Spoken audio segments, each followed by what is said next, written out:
Welcome and thank you for joining us. You're listening to the Beyond 50 radio program. I'm Daniel Davis. As many of you have been tuning into our programs over the weeks, months, and years, you know that we've had a lot of healing modalities that have been presented to us by some of the top experts around the world.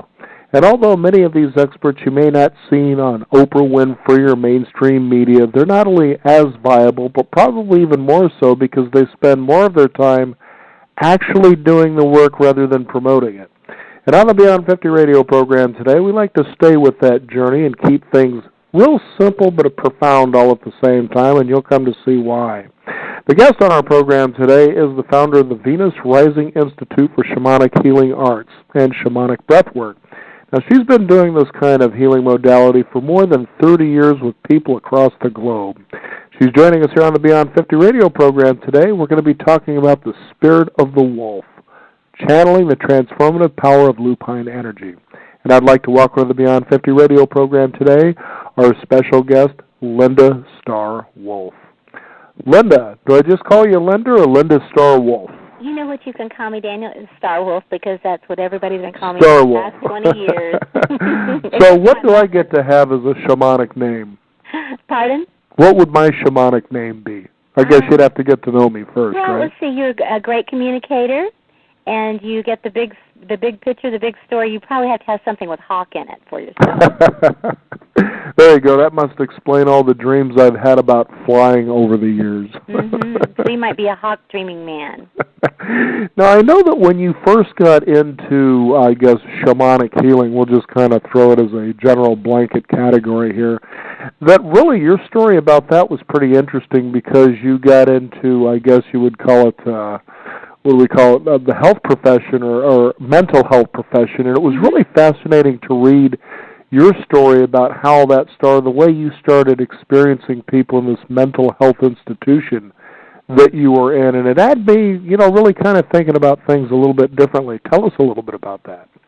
Well, it's interesting. I know a lot of people listening in are over 50, and because of that, being baby boomers, we remember that during the 60s and early 70s, if you will, I think everybody was a little bit mentally ill. Especially after when one flew over the cuckoo's nest hit the scene, right? Exactly. And I had actually a very similar experience myself. My direct experience as an adolescent and teenager, and in that whole time when things were shifting and paradigms were shifting and worlds were colliding, much like it is right now in many ways, just another octave on that spiral path.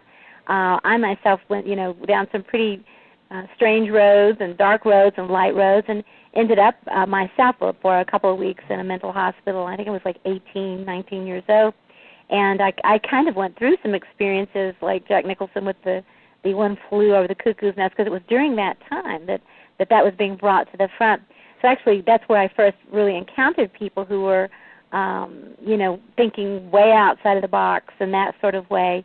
And it was interesting to me that mine was related to a drug experience, but people didn't know that at the time. They thought maybe I had, gone around the bend, and I had, through some psychedelics that I was doing at the time. And like I said, this is the 60s. I was a teenager, and it was like this is what everybody was doing around me. And I ended up in that place, and I began to, as I came out of that and I was preparing to leave, I remember some of the people I was around who said to me, you're going to leave, but we're not. And it was very heart-wrenching for me. And I remember saying to myself and to actually some of the people I'd met there, I'm going to find a way to help. I'm going to find a way to help people. So I really look at that as a turning point for myself, that I really knew at that time that I wanted to do something to help people who were, if you will, somewhat lost between the worlds. And, there's this thing that I heard a long time ago, is that, kind of the difference between people who are having spiritual emergencies and people who truly are, in the psychosis, is that the people in the spiritual emergency, they know they're in an emergency, and people who a lot of times who are truly psychotic do not know they're there. And so as I came out of that experience, I went to work almost directly just a couple years later in the mental health field. Mm-hmm. And I never viewed people who had mental illness the same way that, unfortunately, that a lot of my colleagues were at that time, as, like they're sick and we're not. I saw them as being in an altered state of consciousness that was very profound, and they didn't have some of the filters. And I knew what it was like not to have the filters because I had been on the psychedelics, and I know that when you don't have the filters, anything can come through, and depending on your psyche, it depends on what you can handle. So that really was my beginning, if you will, of entering into altered states consciousness and working with people in altered states consciousness, and the avenue I found to do that was through the mental health system. And, the mental health system and therapists and counselors to this day, do a good job, in different fields. But it's a very limited way of looking at people and diagnosing people and categorizing people. And I have found now over the past, that was actually 40 years ago, Daniel. I'm telling my age now. But that was 40 years ago. And I worked in the mental health and addictions field basically for about 15 years. And in my mid-30s, I really realized that I had to find a larger paradigm with which to hold people's processes and journeys, including my own, because I just didn't see it through those clinical terms. And that really led me into a lot of different things, which has ended up with our organization today and all the different things that we do with folks. Mm-hmm. Now, I know that typically when people hear the word shaman, as you said, there could be a good amount of our listening audience right now that have filters. So when they think of shaman, they may think of things like voodoo and magic man and witch and witchcraft. But describe what shaman or shamanism actually is. Sure. I'd like to say first the reason I decided on the word shaman or shamanic, because it was really the only word that was big enough, the only word that I could find in the English language that was big enough to describe what I felt the process was that we all go through. First of all, a traditional shaman, if you study shamanism, a traditional shaman is someone usually from an indigenous tribe of people. It's someone, a medicine man or medicine woman. And what that means is kind of like the village or the tribal healer or the tribal or, priest or priestess. And so there are people there that are trained or have natural abilities, and then someone recognized that as a child, or they fell into that or took that path as they got older. They're frequently people who have been wounded in some way, sometimes a physical illness or even a mental illness or something, and they have found a way to heal themselves, much like, I work with a lot of addicts, and so I frequently tell the people when I'm working with addicts that they are wounded healers. Themselves have done their own healing, that they can then help others. And so really that's another definition is for shaman is the wounded healer.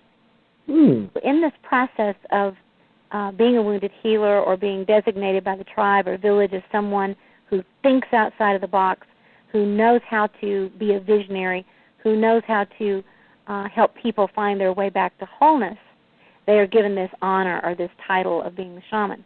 The shaman traditionally means someone who can walk between worlds.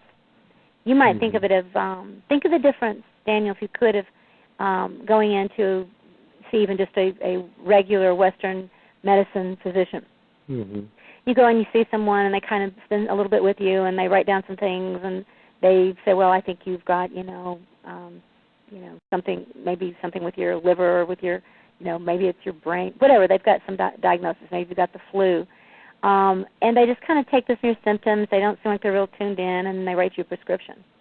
Now think about going into a different Western medical doctor that you walk into, and you're listening to them, and, they're listening to you very intently. They're not writing or looking down. They're looking in your eyes. They're listening to you, and then you can see that they're being very thoughtful. And in addition to that, they say, I could write you this prescription, but it sounds to me like there's more going on with you right now. What, is there something going on in your personal life right now? And you find out all of a sudden that you start crying, saying, yes, my dog died. And I said, well, maybe that's where your anxiety is coming from right now, or maybe that's where this pain's coming from in your body. Or, have you ever considered, changing your diet? Have you, maybe you might want to try some acupuncture before we, start you on a medication.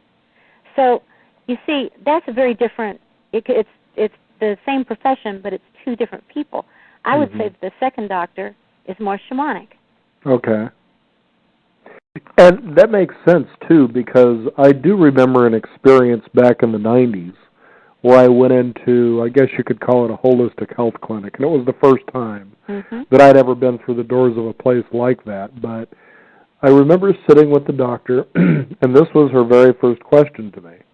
Are you happy?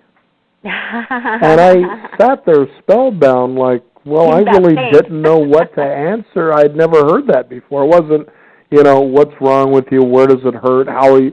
It was, are you happy? Right. And I had to really sit and think about that. And I thought, and as I left, just that alone, you start meditating or thinking on that, and you go, my goodness, I guess I never really thought about the fact that maybe all these other problems I had, not that I had a whole lot of problems, I was actually there just to kind of see what it would be like. And it just really got you to become more insightful about, what is my inner dialogue? What am I doing in my life now that really makes me want to jump out of bed in the morning? Am I jumping out of bed? Right. And so I can see where the shamanic approach is exactly the way you say it. It really looks at the person, rather than, the other doctor who's getting you through the questions to get through the pages so they can get on the ninth green, for instance.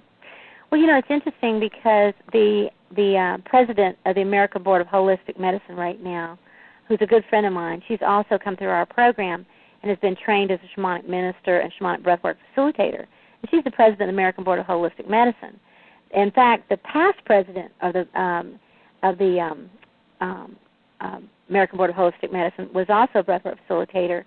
And they do the shamanic breathwork process that I created many years ago. They do this every year out in Molokai. There's a whole group of holistic and alternative medical doctors and complementary medicine medical doctors who go out and do breath work. That's what they do for themselves, and they bring their families, and they do this out in Molokai. They'll be doing it again, I think, in May. And we have a whole group of medical people now who are doing breath work as a way for physicians, physician heal thyself, healer heal thyself, and that know this and that are recommending more of these kinds of things. They'll use their Western medical license to do the things that they need to do in that realm, but they're recommending more and more to people things like shamanic breath work, like Reiki, like massage, and all kinds of alternative and complementary approaches. So we're in a whole new era than when I first started out in this. I remember when I first started out in working in this arena, if you will, people would look at you, just like you said, like you had horns, or that you'd gone round the bend or you were crazy or whatever. And, this is a very practical, this is the most grounded and practical approach to approach issues, really, because it deals with the whole person versus just the symptoms. And mainly, it seems, so often in the medical world, and unfortunately even in the mental health world, is that so often now that we're, it seems like everybody's become pharmacologists, and that mainly what people are doing is addressing symptoms with legalized drugs. I was thinking about, I believe it was an episode of the L.A. Law years and years and years ago that comes to mind. And there was a woman who was suing a doctor because apparently she was pregnant. She had to go into emergency surgery. It was a pregnancy that was a little off in the first place. So as it turned out, there was a miscarriage involved, and she felt that the doctor was responsible. And if you remember back in the 1980s, there were a slew of lawyer commercials that were saying, we're here to sue and get all the money you deserve from this and that and the other. Goodness gracious, I'm surprised more doctors didn't go out of business. But the fact being is as he was sitting on the stand, he simply says, look, you people come here acting as if there's some sort of a guarantee, and you're disappointed where there isn't. And what I love about this emerging, they call it alternative health care, but we all know it's been around since the dawning of man, for crying out loud. Exactly. The fact is that we have this approach and this attitude that, well, the doctor knows more about, me than I do physically, so therefore what he recommends is the way that I should go. And therefore, we surrender the possibility of the healing power within ourselves. Now, what's interesting about that is this. when I have read about shamanism and shaman practices, and even most recently when I was reading about hypnosis and hypnotherapy, the suggestion by a couple of different authors about hypnosis and hypnotherapy for healing was just as simple, that it was no different than what shamans do, and that is this. They literally take you through steps and rites of passage in healing so that you accept 100% of the responsibility that it's possible to heal. Yeah. Now, that sure is a difference between that and realizing, geez, I'm sick, maybe the doctor's going to be able to help me, maybe he won't, but I'm going to leave it all up to him. That is so true, because, the shamanic work that we do with Venus Rising is to awaken the shaman within. Mm-hmm. Because there is even the old paradigm shamanism, if you will, which, like I was speaking about before, of the tribal shaman, of deeply honoring the past, and I just spent some time in Peru with Peruvian shamans there, and I've studied from many different shamanic teachers over the years. So I totally honor and respect the indigenous peoples and feel like that there's tremendous ancient wisdom that we're missing out on, that we need to go back and to bring back, that we lost during the rise of the patriarchal age. Very important. Mm-hmm. And at the same time, there can be some patriarchy that creeps into the, the more ancient kind of shamanism that people are think that they're practicing. I don't think that the original, I think, like you said, back in the dawn of time, it was different. But there has been some, patriarchal views that creeps into all spirituality, unfortunately. Mm-hmm. And when that happens, it does say, I'm the authority, I'm the doctor. I laugh sometimes and I tease my doctor friends. I said, oh, you're an M-deity, So, and they get a kick out of that instead of M-deity. Mm-hmm. But there can also even be that with spiritual teachers and gurus and shamans and that sort of thing.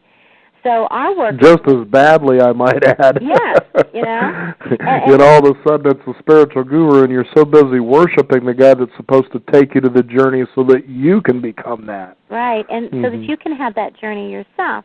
So our journey is really taking people through what we call shamanic healing initiatory processes. We call it. We actually call it the ship, to set sail on the ship and take the shamanic healing initiatory processes. And that as you go through those processes, very real, deep and grounded shamanic psycho-spiritual processes, that you do just what you said, and that is accept responsibility for awakening the healer within you, awakening the shamanic energies within you that can heal you physically, mentally, spiritually, whatever. And that's not saying that you might not still go get a massage or a chiropractic adjustment or even take an antibiotic. But it does mean that it is up to you to tune in and to, chart your own course in life. Mm-hmm. Because you take a look at, for instance, one of the biggest sicknesses that seems to be making way more money in its research than is actually being used for the cure is cancer, obviously. It's become, to me, almost a fashion statement, as ugly as that sounds, but sometimes I look at it and I'm left with my head shaking. What next is there? A tap dance for the cure? I mean, what more are you going to be able to raise money for? And I think to myself, of the millions, who knows, maybe billions of dollars that this has raised over the years, we're still no closer to a cure, than we've ever been yet. The fact is it was cured back in the 1920s. The fact is, there it is. But that being said, you take a look at most cancer healing modalities that are available, at least 2 people who go into that. Now, maybe I'm wrong with my numbers, folks, so we'll just call this an opinion, but it seems I've read this here and there, that the average cancer cure is about 3 to 7% effective. Mm-hmm. Now, that seems pretty amazing to think that more than 90% of the cures out there just won't work. Right. But yet we buy into this and hold on to it like winning the lottery. Mm-hmm. That's amazing. Well, but yet there's Ayurvedic medicine that has a 95% or better cure rate. Quite amazing. It is. It is amazing. And, I think that more and more people really are, at least the people that I'm coming into contact with, are beginning to feel an accelerated energy of shift that's happening for them. And whether it's the shift of time around the Mayan calendar, or whether it's, the stars lined up with Aquarius, or whether it's that people are just looking at it, like you said, the percentages of what's really not working and it's common sense, whatever it is, people are beginning to awaken and take more responsibility for themselves. We're a long ways away from that being a majority, but I can tell you, having been in this field for a long time, that the amount of people, for instance, we have a training program that starts in March, the latter part of March, here at our retreat center in the mountains of western North Carolina. And that program is the fullest that it's completely full. The program is completely full. People coming to be here for a month to train to do this work, to heal themselves and to do this work. And, I can remember in the days when I basically had to go out to people and say, please come, and explain to them, and no, we're not a cult, and no, this is legitimate, and and I think what's happening is that people are looking around and saying, why have I thought certain things were legitimate and certain things weren't? Why have I been afraid, or why have I, given my power away to someone or something else, versus going into processes and things? And what that usually is about, quite frankly, Daniel, and you know this, is that people are afraid of other people's opinions. Yes. They're afraid what other people are going to think, that other people are going to think they're crazy now. And sometimes they do. And sometimes it's your own spouse or your kids or, your parents. And I went through that. My parents, who are still alive and in their 80s and who love me dearly, there was a period of time they really thought, okay, we've lost her. Now they're both very proud of me and the work that I'm doing, and they make donations to the work, and they tell all their friends, my mother says, I don't know what to call you, but I just tell them you're a psychiatrist. What you should call me is capable. I'm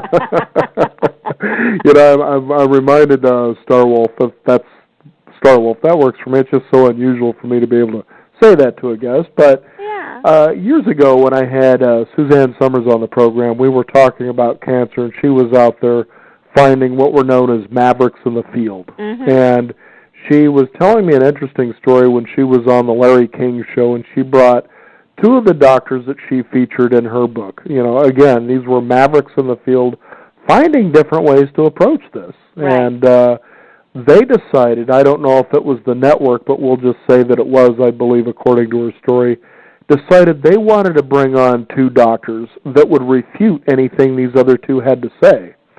And, of course, at one point she had finally had enough, and she just went off, and she says, look, you guys have been raising millions of dollars over years and years and years, as I said earlier, and you're still no closer to any kind of a cure guarantee than you were before. So I'd appreciate it if you just kind of back off. And I said, even more remarkable is the fact they had to bring these two guys on to refute what these other two were saying, right, without ever considering the most important aspect of the whole dadgum conversation, and that is, how effective is it? Right. Isn't that what the goal is? She says, that's so I would have wished I would have remembered what you had just said. Well, there you go, you have it now, but isn't that what it's about? Yeah, it's sad when people's lives are lost, because of the power and control of, agencies that basically, and institutions that are afraid of losing their power. You can understand that we're all of us have an ego, and all of us at different times are attached to our reality as we think it is, and to the, security and power. But ultimately, and one of the quickest ways to let go of that is to have an illness. And I've been a person that's had some various things in my life, and, that I've had to consistently step out of the realm of what's considered, traditional or normal or mainstream. And I look at that. I look at everything as, as absolutely perfect in that way. That all of those things throughout the years have taught me how to transform my life, how to heal myself, and how to tap into my inner wisdom over and over again. And, we have had literally thousands of people over the years with medical issues, with mental issues, with spiritual issues, with all kinds of issues, who have transformed their lives. I can't, obviously it's not everybody. And obviously with different people it's different degrees. But what I can tell you, having worked in the mental health field, having worked closely with psychiatrists and psychologists and therapists and counselors, and been a therapist and a psychotherapist and addiction specialist myself. Having worked in all those fields and watching the the recidivism rate and watching what happens with people, and then stepping out of that field, a little shaky in doing it, but stepping out and not looking back and going forth and working with people in a more holistic manner, using all kinds of different ways of working with people. It's just not even on the same list comparable to how quickly people's lives change and the depth, because they do feel empowered. Because this work takes people to their inner source, and they intuitively find their next right decision or step or herb or practice or methodology or whatever it might be for themselves. Where do you think, perhaps, in your meditation reflection, again, you're saying 40 years or better that you've been doing this, that we sort of began to surrender our power to that so-called authority that knows better than we do? When do you think that really began to happen? Well, I think for all of us, it absolutely happens, as soon as we're born. Okay. I think that it I definitely figured maybe there was an era or time period that. Okay. Oh yeah, I actually think that happened thousands of years ago, and some people. There's so many dates, and I've studied world religions for many years, and that was one of my degrees, and so I know that there are many people who think the world only began a few thousand years ago. By the way, you know that. Yeah. I think it was 8,000, they said, back in Kansas. That's right. The same place the tornado picked up Dorothy's house and whisked her off to Oz. Right. Yeah, exactly. And so... They can have that, but they can also believe the world's been, 8,000 years old. Anyway. I know. We're on the same page. Anyway, so some people think that it happened, that with, 2,000 or 3,000 years ago with the, Judeo-Christian religions. But I think it actually happened much longer than that. And if you study other religions such as Hinduism, where, just one age on their will is 24,000 years. Or you look at the Mayan calendar, or you look at the Egyptian, or the Sumerian text, you can start studying more ancient religions than really modern religions. Modern religions, quite frankly, are, more like the Judeo-Christian, Buddhism. Actually, these are more modern, even though they're several thousand years old. The shamanic traditions and some of the other traditions are very, very ancient. And, in those worlds, you can see that there was not as much patriarchy. Not in the more modern Egyptian era, which is the last few thousand years, but if you go to what's called the Old Kingdom, during that time there were women pharaohs as well as, masculine pharaohs. Well, there was a time Nefertiti was considered to be the most powerful person on earth. So there was, and landholders and politicians and all sort of things. So this world has been very different many times with many different ages. And so the patriarchy, but I think it's been around for a very long time. I don't know. I don't know the history on that. I don't know whether it's been 10,000 or, quite frankly, if you looked at it from a Hindu perspective, 100,000. Because some people would say, well, civilization hasn't been around that long, but, I think we know different at some level. So I think that there's been many rise and falls on this planet, and all you have to do is use the satellites and look in the ocean floors and see some of the temples that are much older than the ones in Egypt and Mexico and, Peru. It's all fascinating, nevertheless. Yes, it is. It is. And so, we're at a time now where I think so many people, and, it's interesting, the younger people that I work with in their 20s and 30s and even in their early 40s, they don't have the same prejudices that I grew up with, that were around me or when I went into this field when I was their age. And they just naturally accept so much of this as, because it's part of who they are already. And they're not looking to the system to save them, not at all. They're choosing to spend their hard-earned dollars, with food. And, many of the young people are saying eating healthy. You have the whole, fast food generation. But then we have tons of people that come and are with us that are so food conscious. And it just amazes me that, a lot of times they don't make a lot of money. and they're putting a lot of money towards buying foods. You know, my husband and I, we like to eat healthy foods, and we like to eat whole foods, and sometimes we call it whole paycheck. Mm-hmm. Well, it's going to cost you one way or the other. You might as well enjoy the one way than the other. And so, you know, so I know these young people are putting a lot of money towards their food, but that's what they find is important. Mm-hmm. And they put their dollars where they value. And so there's just so many wonderful things with the, although you can look at all the negatives out there. I get to see a lot of the positive as well as the negative. I see people coming in that need a lot of healing and transformation. But then I see also these wonderful people who know they need that, and because of that, they're aware and they're conscious, and they're not living inside of the bubble. Mm-hmm. You know? I blame Henry Ford, Thomas Edison, and all those selfish robber barons of the industry that we seem to celebrate so much this day and age. Let's blame those guys. Henry Ford for the mechanization of mankind. You're a cog in my wheel to put a wheel on a car so you can have independence on that weekend I'm going to give you at the end of the day. And we can go on and on. But anyway, blame somebody. The thing is, though, as we've been talking about here, is also taking responsibility for the idea that you bought into that system in the first place, and that there is something you can do about it, just as you did. And I think there was a really kind of a funny little story, because I've heard this before too, in regards to you, was when you were in that mental hospital and that you were doing the work you were doing, that you actually had a colleague, I guess, pull you aside and said, hey, you're one of the best people we've ever had. Your work is highly effective. You need to stop doing it, or at least keep it low key. I know. It's ironic, isn't it?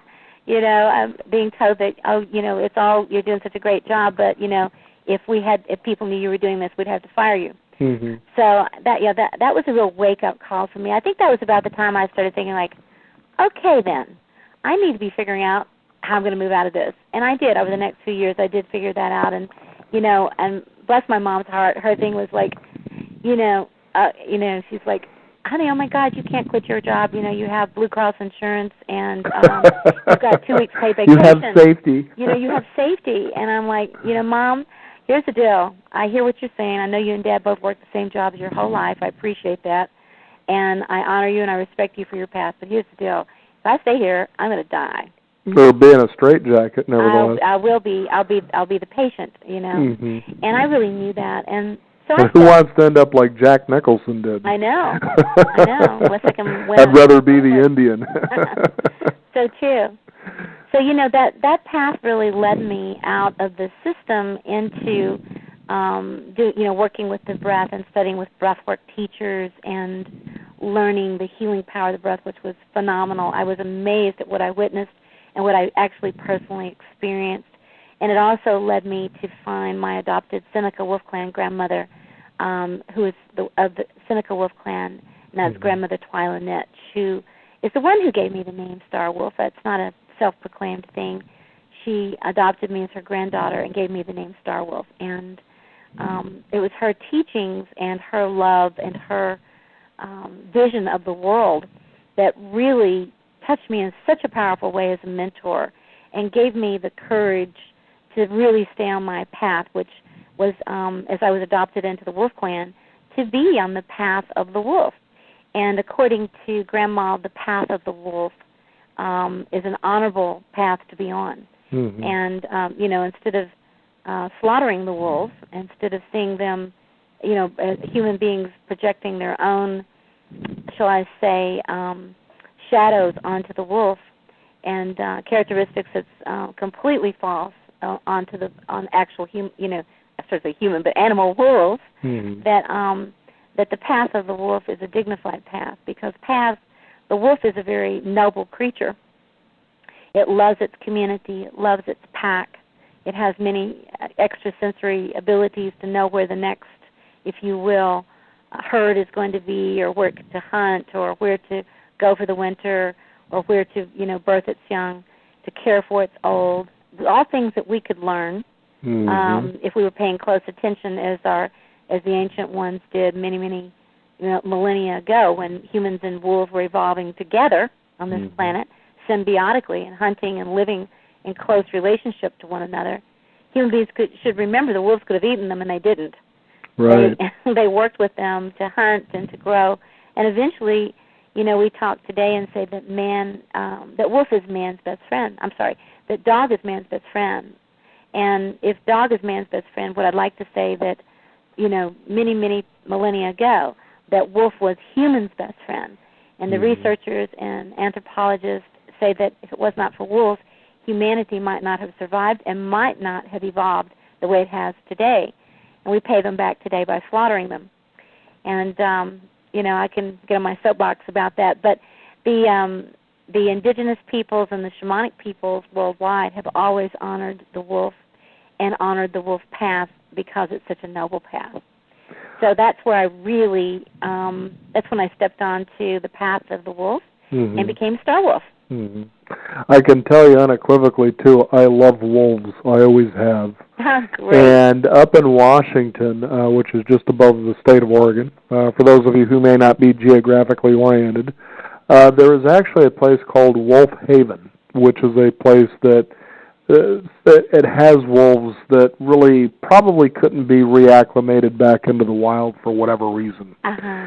But we were there during the day, my wife and I, and, I just felt like a kid in the playground, even though as beautiful as the day was, they were pretty much all laying around. There was no movement whatsoever. As this guy took, our group through and was explaining everything that was going on, there was a sense to me as I went by one particular area that I should stay, so I did. And so I just kind of felt like I was communicating telepathically, and all of a sudden, one wolf who was off in the distance laying raised its head a little bit, kind of threw its nose in the air, and then turned, looked at me, got up and came over, and I felt so honored. In fact, that's kind of what I was saying. As the group moved on, I stayed there, and it ran by me a couple of times, and I was just, thank you for paying me the honor just to acknowledge me, sort of a thing. And, and I just think that they're just such marvelous creatures that I totally agree with what you're saying, that there is so much we can learn from the spirit of the wolf. Tell us about the transformative power of healing through this wonderful creature. Well, I just want to acknowledge that if the wolf sniffed and acknowledged you in that way, if Grandmother Twyla was still on the planet, she passed away at 94 in 2007, she'd look you right in the eye, and Daniel, and she'd say, "Oh, so the wolf has called you. You've just been adopted by the wolf pack." That's how I felt. Yeah, exactly. And she would say that that's a high honor, and that wolves, you can't fool wolves. No. She said, you might fool a dog, but you cannot fool a wolf. They know your heart and they know your intention, and they're keen. Their senses are keen, and they're not dulled down at all. And so that you had been called, and that you were being called onto the path of the wolf. And it's a very potent and powerful path, and I think it's one that's very appropriate for where we are today as needing to be visionaries and pathfinders. Some of the characteristics specifically that are associated with the wolf energy and the healing transformative power of wolf is that the wolf calls us to be brave, and it calls us to stand up and to be counted. And, it said that Martin Luther King Jr. said, we either stand for something or we stand for nothing. And so, the wolf says that we stand, and we protect our pack. We protect our the earth.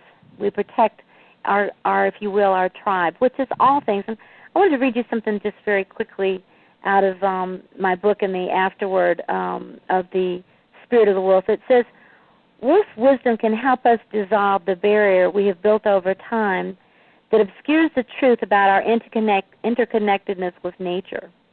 And when the barrier is removed, we begin to perceive all of nature as a part of our soul family, all of nature, and not as simply the other.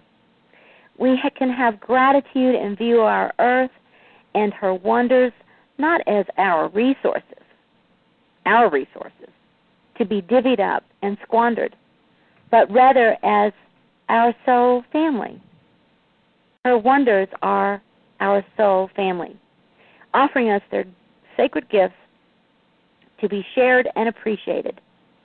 This change in perception can help us become whole. It cultivates the awareness. in the way we can repay the debt we owe to nature for generously tending and preparing the earth for millennia in anticipation of our arrival. Once we were a perfect fit, humans occupied the unique niche in nature. It is now our responsibility, using all of our creativity, intellect, love, and awareness, to again find our perfect place in the scheme of great mystery. Wolf offers us many lessons, but the most powerful of these is love. And love is the power that is derived from limitless.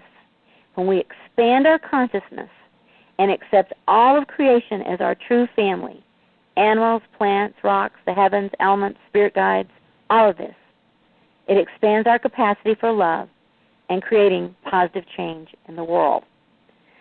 So it really is a path of nobility. I remember Grandma sitting with her on the reservation, the Cattaraugus Indian Reservation outside of Buffalo, New York, sitting at her kitchen table, and she would look me in the eyes and she said, Starwolf, when you think of the wolf, she said, imagine walking, first of all, always, to the best of your ability, one day at a time, in truth. Truth is the only protection we need. Live in truth.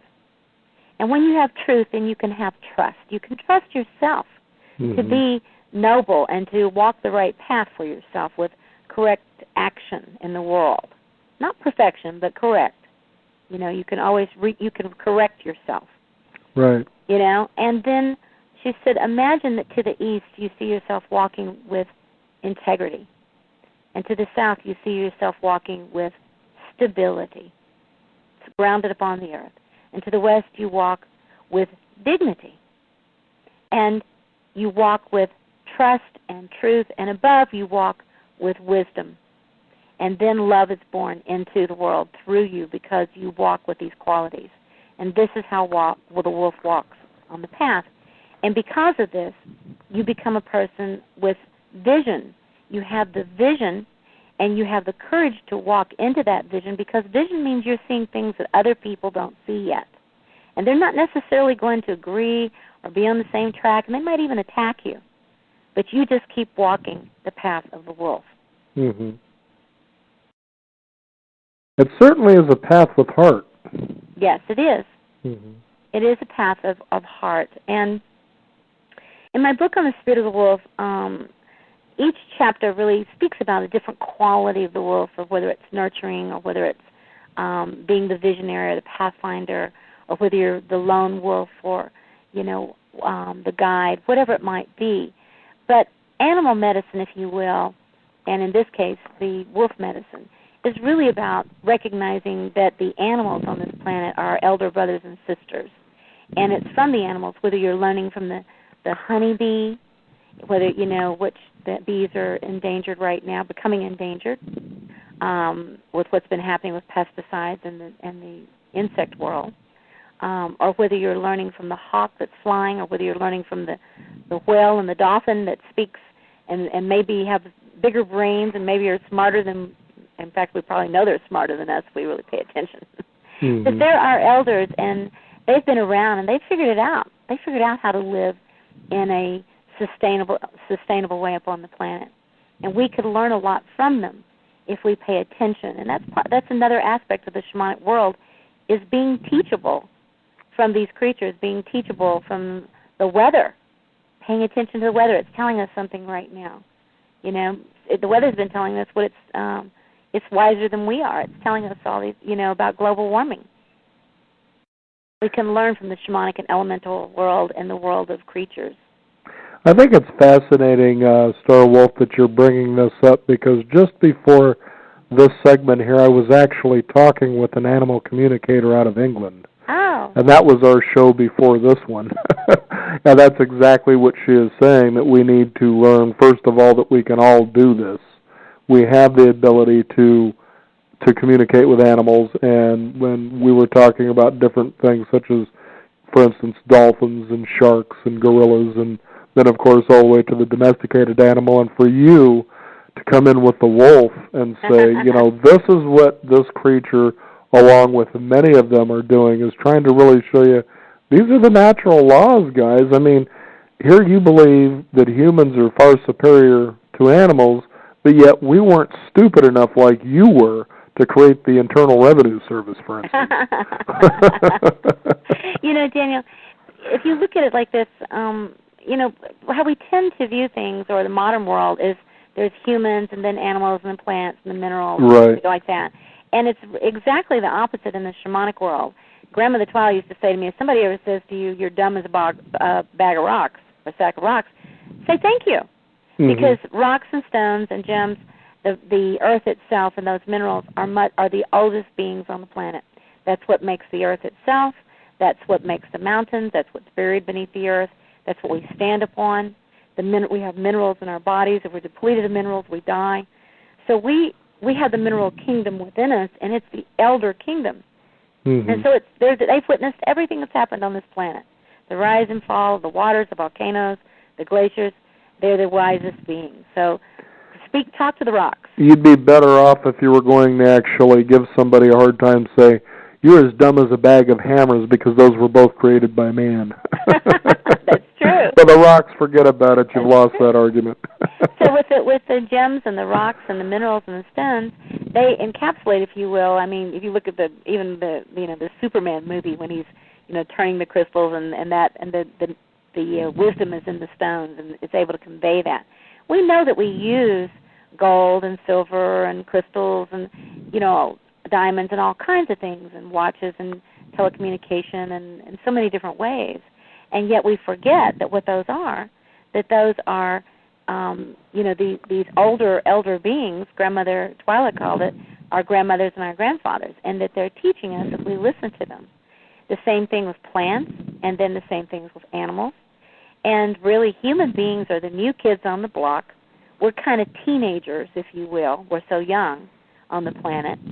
And, we in many ways act about like teenagers. A lot of teenagers do.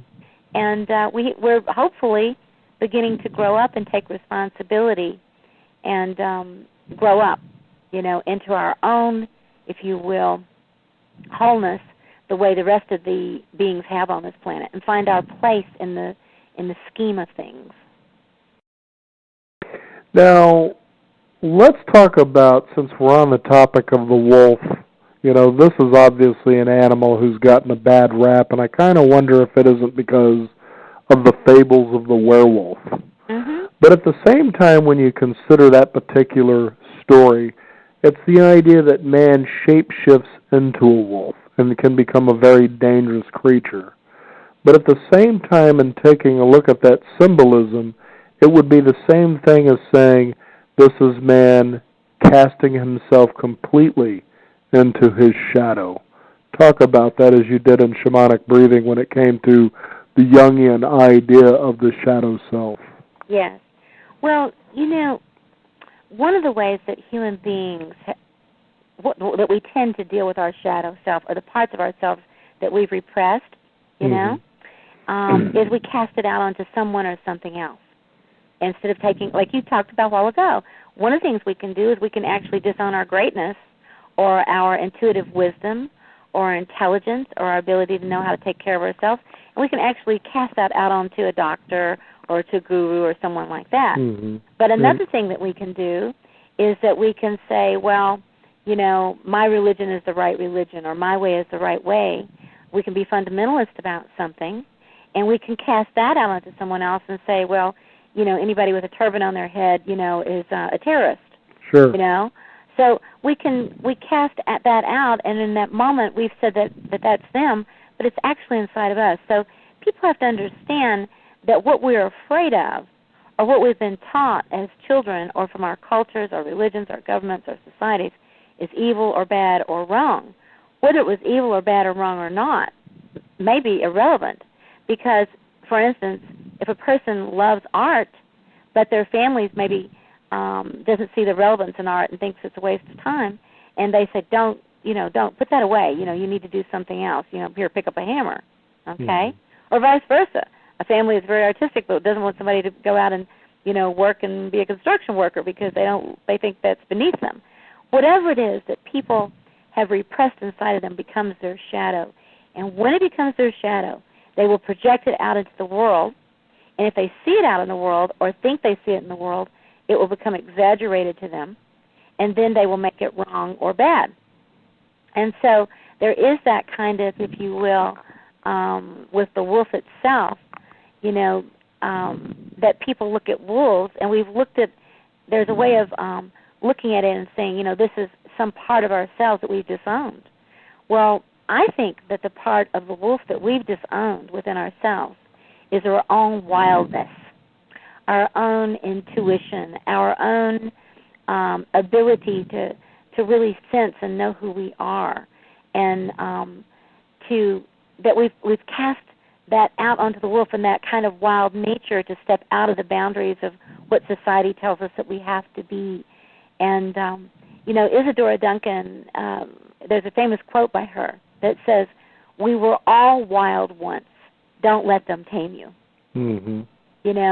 So there's this. We need to tame it. It's got to be, if it's not the, and I love dogs. Don't get me wrong, but it's not the faithful dog by your side doing whatever you say every time you click a clicker and give it a treat.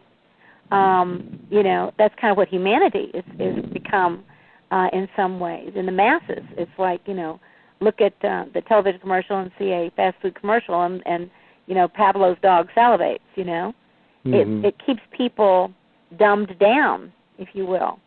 And so the wolf is not dumb. The wolf is intuitive, and it's has a very smart nature. And there's nothing evil about wolves. There's some wonderful folks who've written a book, and also they have a film out called Living with Wolves. And they lived with the wolves for 8 or 9 years up in the Sawtooth Pack up in Idaho. And in living with those wolves, they came out with the incredible studies of wolves and who they are, what they do, and how they care for their old, their young, how they select a leader, how they live in this kind of harmonious, yes, they're wolves, they're wild. They snap, they carry on, they, have arguments and things like this and get in, fights. But they're wild animals. But that there's this integrity and how caring and loving wolves are, and how that's a complete myth that has been cast upon wolves. There are more domestic dogs that kill livestock than wolves. Mm-hmm. And that's a fact. Mm-hmm. That is a fact. And yet wolves are, we need to slaughter them because, they're hurting people or whatever. There's no, wolves just don't do unprovoked attacks on people in general. That's just not what happens, even in the wild.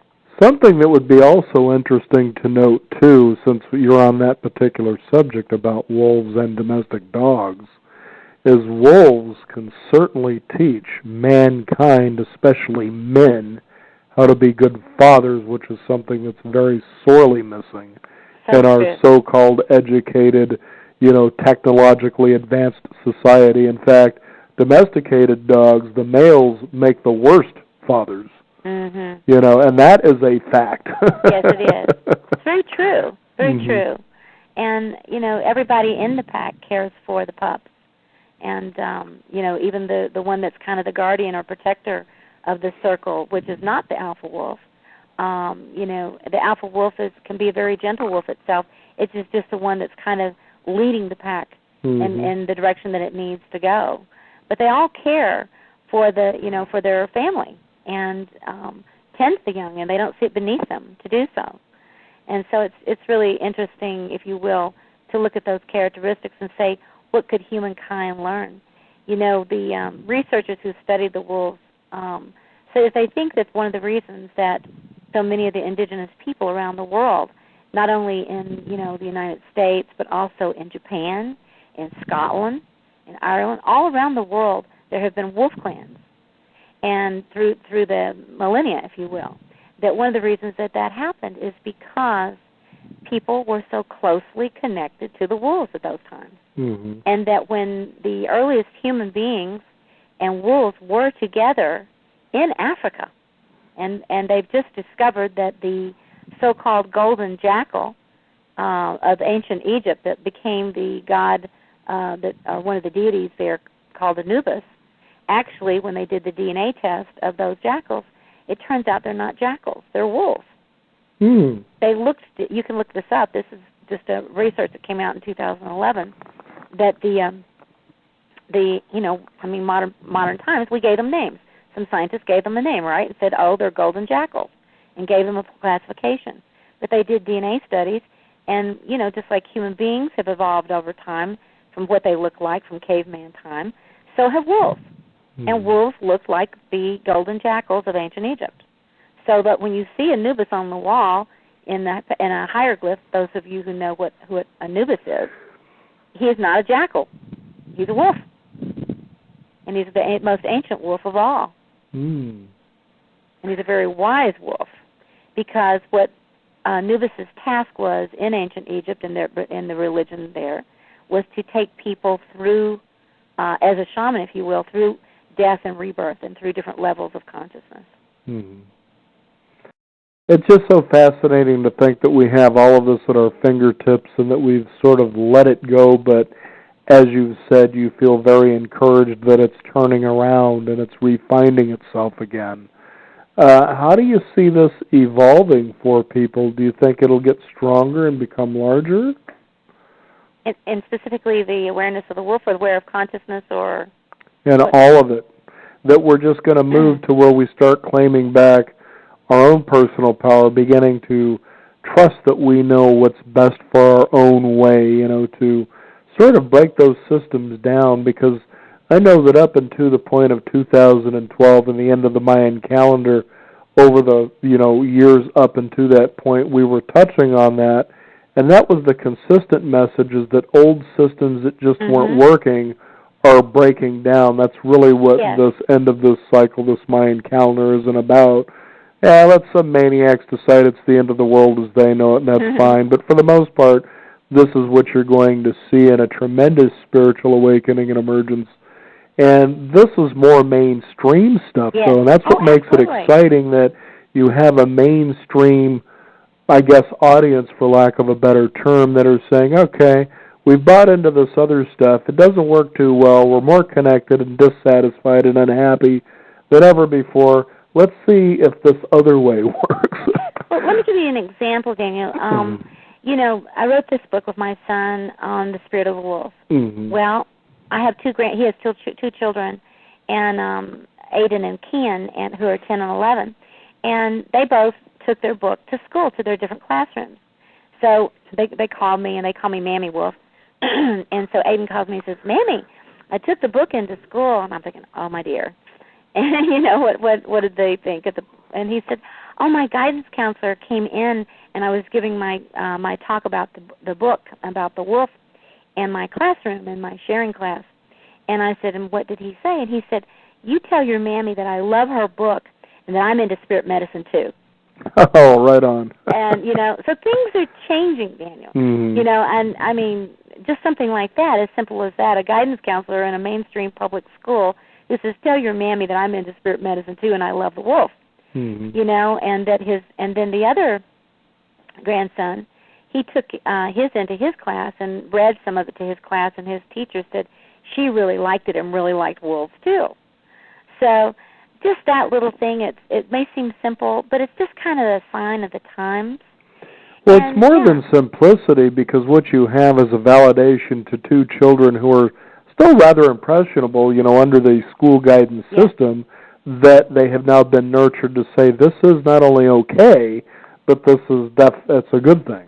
Yeah, they're proud of that, Right. And we do that, we do a Wise Wolf Peace Pups camp here at our retreat center. Peace Pups, that's so cute. And Wise Wolf Peace Pups, and we do a women's council and a men's council. We do a lot of things, for people who are interested in what we're doing.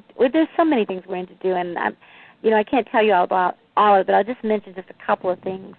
We have training programs where we ordain people as shamanic ministers, and that becomes their, if you will, their certification to put on to whatever it is they're doing in the world in the alternative field, because there's really not, if you will, real, I guess you could say, labels in the world for people to operate under. And so operating as a shamanic minister, you're able to do a lot of the alternative healing work with people. We also certify people as shamanic breathwork facilitators, and we work a lot with actually people still in mainstream who are out there, still out there on the front lines in social work and mental health and counseling and addictions, who come in and learn these techniques and find ways, because believe it or not, thank Goddess, out there in those fields now, there are treatment centers and there are places that are allowing breath work and other things, acupuncture, meditation, yoga, massage, essential oils, all those they're allowing those things into the treatment centers. Mm-hmm. Why? Because they work. Effectiveness, folks. Effectiveness wins out, and so, we have those kinds of training programs for people, and we have programs for people who are they don't need to go into a psych, but, really don't need to be in a psychiatric hospital. There are some folks that need to be, but it's more minimal than it is, the norm, who can come and do transformational programs for healing and spend, longer periods of time at our retreat center and around the country. And then we also take people on sacred tours. We have a few spots left. We're taking people to explore the sacred sites of England and France this summer in June, which is very exciting. And then, of course, we're going to be in your neck of the woods here very shortly. We come out there on the 13th, and we're going to be at the New Renaissance Center and also up in Seattle and up at the East-West Bookstore, and also at the Freedom Rising Congregation in Portland. Well, I look forward to meeting you there. Star Wolf, if you can, because we're at the top of our hour, give out a website people can find out more about your work and how they can get involved. Sure. We have a couple of websites.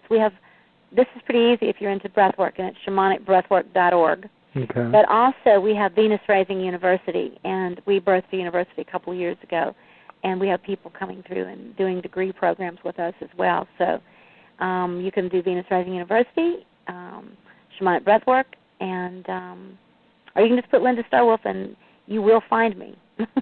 I'm sure of that. Great stuff, and this is kind of one of those conversations you can certainly talk for hours about, but we only have the hour, and that's about as far as we can go. But I want to thank you so much for being on the program today, and I've got that book about the spirit of the wolf at my bedside. I love wolves. Well, thank you so much, Daniel. And I do want to mention one other thing. I have another book that actually just came out that's called Sacred Medicine of Bee, Butterfly, Earthworm, and Spider, the Shamanic Teachers of the Instar Medicine Wheel.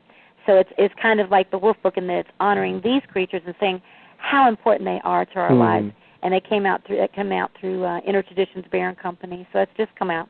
I'll be with both books out there, and I'll be doing breath work out there as well.